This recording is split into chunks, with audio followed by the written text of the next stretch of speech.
American schools. About 14 million students use it, and it's split into two parts: a diagnostic test that figures out what level you're at, and a set of lessons that are supposed to teach you based on the results. On paper, that sounds like a pretty good idea. Personalized learning, giving every teacher the data they need to meet every child where they are. But something's gone very, very wrong. iReady has a 1.1 star rating on Site Jabber. 94% of those are 1 star. Curriculum Associates, the company behind iReady, has disabled comments on both of its official YouTube channels. And a student described the experience of iReady in such harrowing terms that you have to hear it for yourself. I'm an 8th grader and I have to use this godforsaken, sorry excuse of a website. The diagnostic is long, annoying, boring and uninteresting. Only the hard questions are graded, and getting 3 wrong answers makes you fail the lesson. When you fail a lesson, they make you do it all over again with absolutely no guidance at all. Now, iReady is truly just a waste of time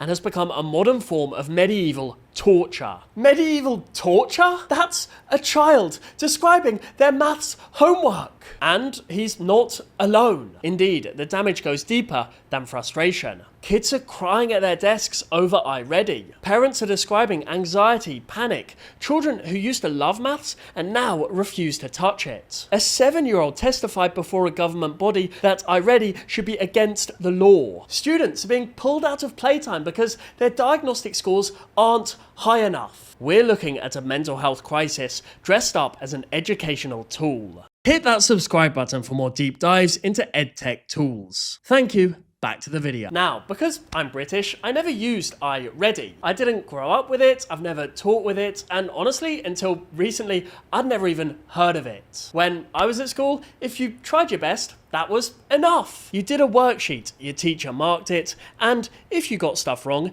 they'd sit with you and explain it. Nobody was tracking your minutes. You were a person, not a metric. And the more I've researched iReady, the more I realise that's exactly what's been lost. But nowadays, we do have something similar to iReady in the UK. Indeed, what we have is Sparks Maths, which might actually be worse. We'll get to Sparks later, but just know, America does not have a monopoly on this. Oh, and Curriculum Associates just launched iReady Pro, their shiny new version for older students. Is it a later? In one of my last videos, I talked about GoGuardian, the surveillance software that watches everything American students do on their school laptops, even at home, even on holidays. Now I'm looking at iReady, the platform that measures everything they are. Between GoGuardian snooping on every tab they open and iReady tracking every answer they give, these kids have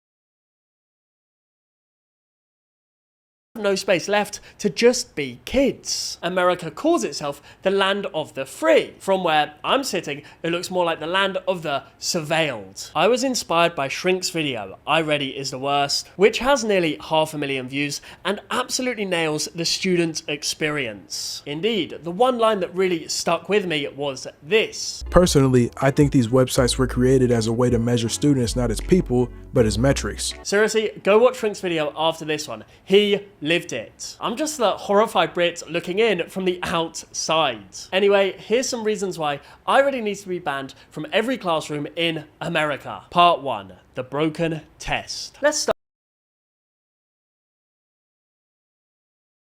start with the diagnostic. The iReady diagnostic is an adaptive test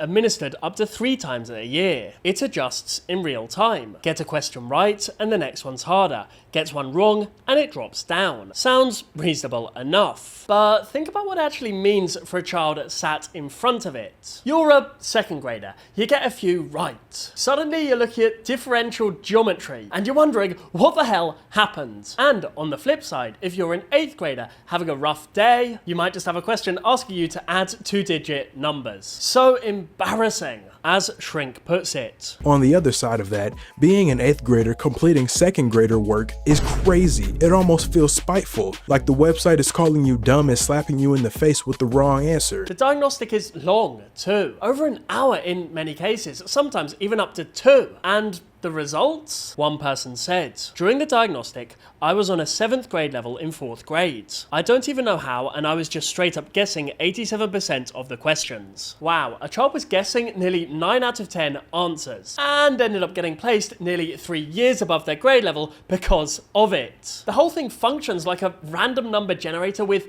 cartoon characters. And the diagnostic is designed so that every student gets roughly half the questions wrong. That's how adaptive testing works. It keeps pushing you until you fail. iReady even shows students a video before the test. Every student should expect to get around half the questions correct. They're telling kids to their faces that they're going to get half of it wrong. That's not going to be good for the morale of a young child. And then schools use those tests to sort children into ability groups. So a kid who's actually good at maths still walks out of that test feeling like they bombed it because they were supposed to. And if you get placed in the wrong lessons, according to iReady themselves, that's on you, Vivi warns. Some of my friends rushed and did not get lessons that were right for them. So, iReady gives you bad results and then blames you for not trying hard enough. The child carries the responsibility.